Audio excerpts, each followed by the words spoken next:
तो आप देख रहे हैं पहले जितनी भी जो गाँव में गौशालाएं खुली हैं, पहले 900 रुपए प्रतिमाह मिलता था, 1500 रुपए प्रतिमाह मिल रहा है। मैं समझता हूँ इसके बल पर जो हमारी संस्कृति को अगर बचाना है तो गौ आधारित प्राकृतिक खेती की तरफ बुंदेलखंड के सभी किसानों को बढ़ना होगा। बुंदेली और बुंदेलखंड की बात हो, हम आपके हमेशा ये बात को लेकर फैन रहे, कई बार हमारी आपकी बात भी रही है। बुंदेली और बुंदेलखंड की आवाज आपने संसद में उठाई, कितने तक आवाज पहुंची और अभी कितनी और बची है? सचिन जी, सबसे पहले तो मैं आपका बहुत दिल से आभार प्रकट करता हूँ कि अपने बुंदेलखंड की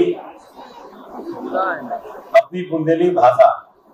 और यहाँ की संस्कृति को लेकर के आपने मीडिया के माध्यम से जो हमारे बुंदेलखंड का गौरव बढ़ाया है, उसके लिए प्रत्येक बुंदेलखंड वासी आपका हृदय से आभारी है। जब मेरी आपसे भेंट और वार्ता हुई उसके बहुत पहले से गांव में बच्चे जिनको शायद मोबाइल उनके माता पिता देने में भी डरते होंगे, वो लोग भी आपके प्रशंसक हैं। और आज आपने जो बुंदेली समागम का कार्यक्रम रखा है और जो सभी उन कलाकारों को उस विधा को आपने मंच पर जो सम्मान दिया है, मैं समझता हूँ निश्चित रूप से हर व्यक्ति ये चाहता है कि हमारी जो जन्मभूमि है, कर्मभूमि है, हमारे यहाँ की जो संस्कृति है, जो विधाएं हैं, जिन लोगों को कई चीजों में हम लोग पीछे छूट जाते हैं, मीडिया के सशक्त माध्यम से ही अपनी परंपराओं पर हम लोग गर्व कर सकते हैं। तो सबसे पहले तो मैं आपका इस बात के लिए आभारी हूँ। रही बात ये कि आप पत्रकारिता के क्षेत्र में बहुत लंबा आपको अनुभव है और आपने बुंदेली भाषा में जिस हिसाब से आपने शुरू किया, तो आपने मुझसे प्रश्न किया कि बुंदेलखंड शायद प्रांत के लिए बुंदेली, हम चूंकि प्रांत एक राजनीतिक विषय है, हम सिर्फ बुंदेली भाषा के पे बात काम करते हैं। बुंदेली भाषा के जरिए समूचे बुंदेलखंड को एक रूप लाने पे, क्योंकि अगर आप राज्य की भी कभी बात करें तो दुनिया का या भारत का कोई भी राज्य बिना संस्कृति और भाषा के आधार पर नया राज्य नहीं बनाते। तो अपन अभी बात संस्कृति की बात कर रहे हो, भाषा की बात कर रहे हो। आपने संविधान की 8वीं अनुसूची के लिए प्रयास किया, उसकी बात देखिए, मैं भी एक गांव से आता हूँ, महोबा जनपद में हमारा गांव है, मध्य प्रदेश की सीमा से सटा हुआ है। हम लोग जब पहले बचपन में जब छुट्टी में गांव जाया करते थे तो हम लोग देखते थे कि जो हमारे पर्व थे, त्योहार थे, फाग गाई जाती थी, दिवाली खेली जाती थी, हम लोग आज अपने बच्चों को बताते तो हैं, लेकिन उतना स्तरीय वो उनको दिखा नहीं पाते। तो हम लोगों को मन में हर व्यक्ति को रहता है, जैसे आज भोजपुरी का बड़ा सम्मान बढ़ा है, भोजपुरी पे मुंबई में फिल्में बन रही हैं, दुनिया में देखी जा रही हैं। हमारी बुंदेली भाषा अगर वास्तविकता में अगर 8वीं अनुसूची में जुड़ जाती तो निश्चित रूप से मैं मानता हूं कि उसको और सम्मान मिलता। तो पहले मैं इस समय अभी वर्तमान में मैं किसी जिम्मेवारी में नहीं हूं, जब मैं जिम्मेवारी में था तो मुझे ये सौभाग्य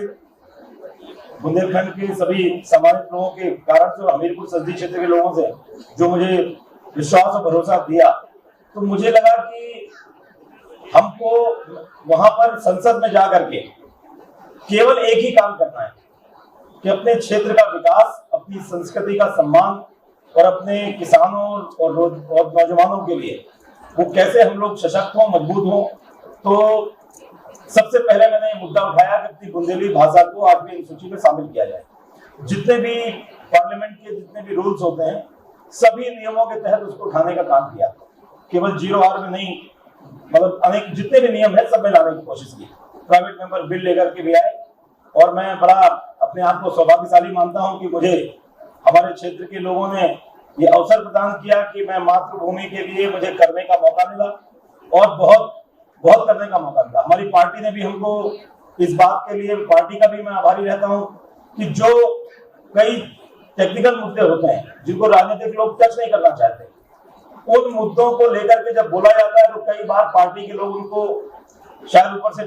प्रेशराइज करते होंगे कि इस मुद्दे को ना उठाया जाए। लेकिन मैं अपनी पार्टी का नेतृत्व का भी आभारी हूं कि जब जब हम लोगों ने जो भी मुद्दे उठाए, कई लोगों ने कहा कि कंट्रोवर्शियल है, लेकिन हमने अपने वरिष्ठ लोगों से कहा भाई साहब हमने ये बात रखी है, कहीं कोई त्रुटि हो तो आप बताइए, मैं आगे से ना उठाऊं। हमारी पार्टी ने भी हमेशा हमको अवसर दिया कि नहीं, जो आपके क्षेत्र की, पब्लिक की, जनता की, आपके जो हम लोगों के मालिक है उनकी जो डिमांड है वो उसी का मंच है। तो जैसे आप पूरी बुंदेली भाषा के लिए, और आप बहुत अच्छी बुंदेली सचिन जी बोलते हैं, हम लोग अगर कोशिश करेंगे तो शायद बनावटी लगेगी हमारे मुंह से, तो मैं भी बोल लेता हूँ लेकिन इतनी बढ़िया नहीं बोल पाता, तो मैं बोलने की कोशिश नहीं कर रहा हूँ, फिर थोड़ा मजा नहीं आएगा। लेकिन मुझे आपके साथ संवाद करके शायद मैं बुंदेलखंडी में मतलब जो जैसे आप बोलते हैं बहुत बड़ी गर्व की अनुभूति होती है। और हम लोग निरंतर इस बात के संकल्पबद्ध हैं कि जब भी जिस जगह भी हम लोग रहेंगे, शायद आपने भी ऐसे सोचा होगा कि भाई मैं पढ़ लिख करके अगर आया हूं तो पत्रकारिता के क्षेत्र में आपने अपना एक पैशन आपका है, इस आधार पर आपने नई बुंदेलखंडी बौछार आपने चैनल शुरू किया और आपने केवल पूरी विशुद्ध बुंदेलखंडी में आपने एक एक चीज को उजागर किया। तो मैं समझता हूं आपको सुन करके और देख करके लाखों लाख लोगों ने बुंदेलखंडी से उनका प्रेम बढ़ा होगा, निश्चित रूप से बढ़ा होगा। जैसे आप देखते हैं जब संतों के सत्संग में हम लोग बैठते हैं, उनके पास बैठने का मौका मिलता है तो कई बार हम लोगों की वो आई ओपनर होता है। हम लोग को लगता है कि अरे ऐसा भी होता है, हमारे संत महात्माओं के पास नहीं बैठते, शायद नहीं पता होगा। तो मुझे इस बात की बड़ी प्रसन्नता है कि जब मुझे जिम्मेवारी मिली तो हम लोग इस बात को लेकर के एक एक बिंदु को लेकर के हम लोगों ने बात रखी, हर विषय पर बात रखी। और शायद भारत की संसद में सबसे ज्यादा विषय उठाने वाला, सबसे ज्यादा चर्चा करने वाला अगर कोई सांसद है वो भी एक बुंदेलखंडी है। ये आपने मुझे गौरव प्राप्त किया। लेकिन जब हम बुंदेली और बुंदेलखंड की बात करें, जैसे जब आपने जो चीजें उठाई उनमें बाधा कहाँ है? संविधान की 8वीं अनुसूची में बुंदेली शामिल हो, बुंदेली लोक भाषा जो है पूरी भाषा के तौर पे कन्वर्ट हो, इसमें बाधा कहाँ लगी कि जिसपे अभी अपन को और काम करना? ठीक है, आपने संसद में उठाई, उसमें कुछ कमी भी समझ में आई होगी कि आखिर सरकार, पूर्ववर्ती सरकार या वर्तमान सरकार बुंदेली को 8वीं अनुसूची में आखिर उसका दर्जा क्यों नहीं देती? देखिए क्या है, सरकार की कई जगह बाध्यताएं ये होती हैं कि वो एक जो अपने आंकड़े होते हैं,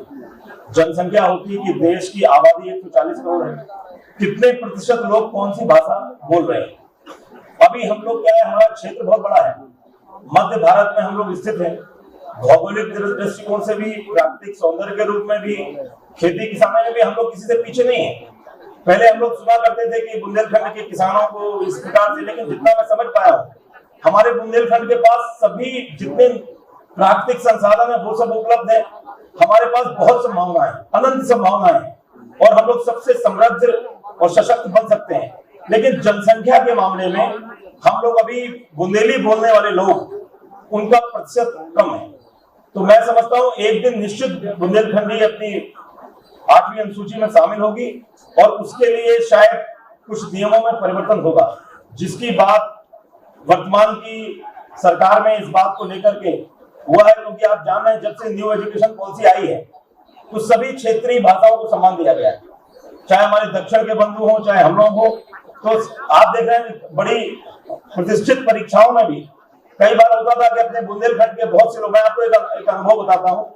हमारे एक रिलेटिव हैं, वो बड़े सीनियर ऑफिसर थे, तो उनके पास से एक लोग पहुंचे और उन्होंने कहा कि सर हमको एक फेवर चाहिए, हमको पता पड़ा है कि आप ऐसे। तो उन्होंने उनसे बात की, तो बाद में जब हमको मिले उन्होंने बताया कि बहुत ब्राइट चाइल्ड, वो आकर के हमसे बात किया, मुझे लगा कि ये इस जगह के लिए सबसे उपयुक्त है। लेकिन क्योंकि हिंदी मीडियम उसकी एजुकेशन हुई तो वो इंग्लिश मीडियम वालों से ज्यादा जानकारी उनको थी। लेकिन तो उन्होंने हमसे बोला कि भाई बुंदेलखंड में हमारा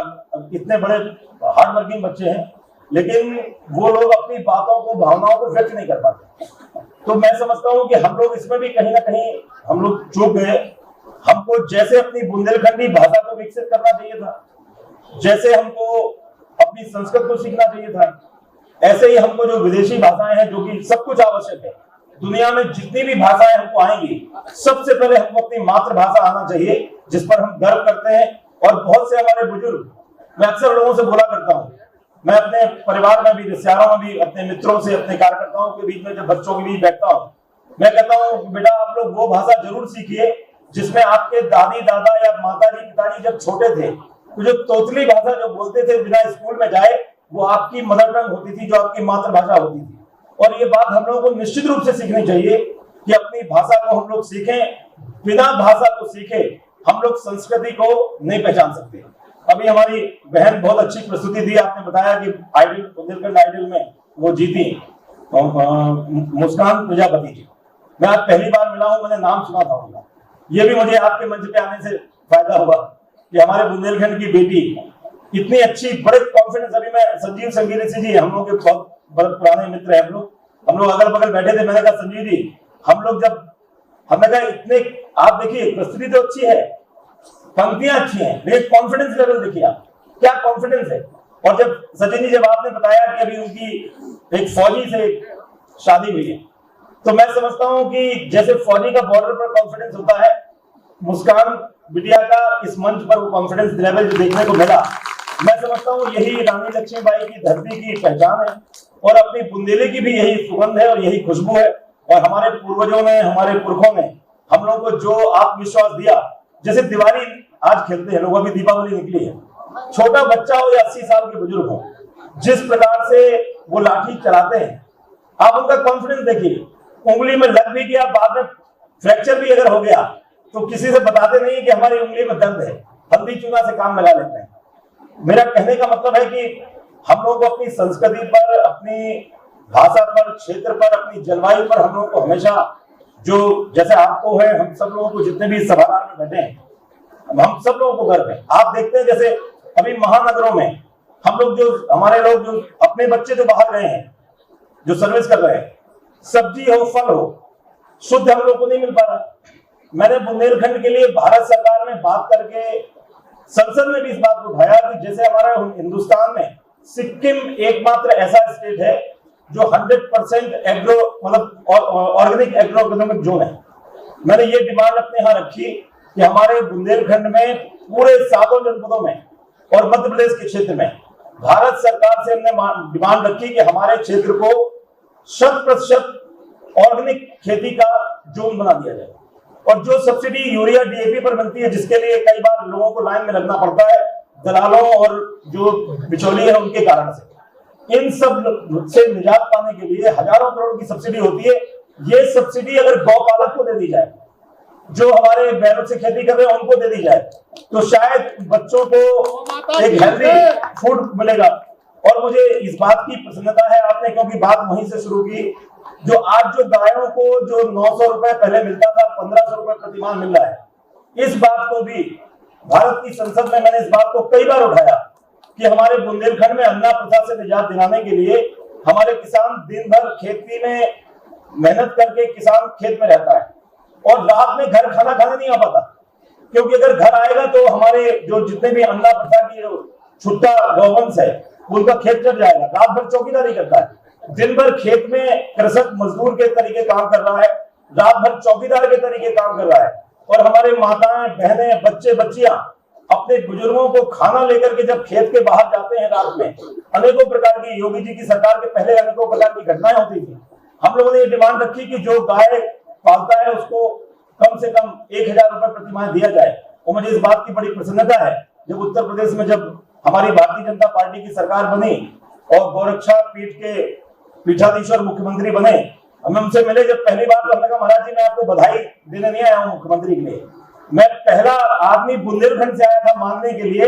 मांगने वालों की लिस्ट में मेरा नाम सबसे ऊपर होना चाहिए। मैं चाहता हूं, जो आपने बोला था कि आपने अच्छी मांग रखी जब संसद में आप थे, तो मैं हमारे बुंदेलखंड के एक एक गौपालक को पैसे मिले। तो आप देख रहे हैं पहले जितनी भी जो गाँव में गौशालाएं खुली हैं, पहले 900 रुपए प्रतिमाह मिलता था, 1500 रुपए प्रतिमाह मिल रहा है। मैं समझता हूं इसके बल पर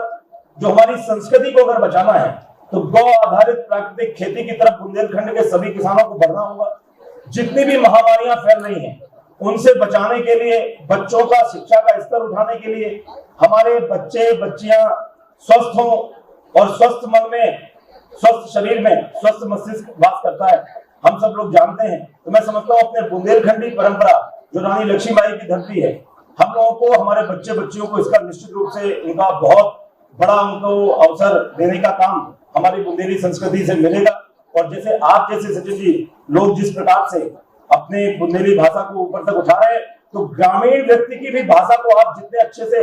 राष्ट्रीय मंच तक और अंतरराष्ट्रीय मंच तक ले जा पाएंगे, मैं समझता हूँ इससे ज्यादा सशक्त माध्यम नहीं हो सकता। बहुत बहुत धन्यवाद, जोरदार तालियां पुष्पेंद्र सिंह चंदेल। लॉन्ग डिस्टेंस वाली लंबी रातों को या नॉन स्टॉप वाइब बोले बोले सूर्या को या 50 सालों से इंडिया का भरोसा है सूर्या, तभी तो आज भी इंडिया बोले सूर्या को यार।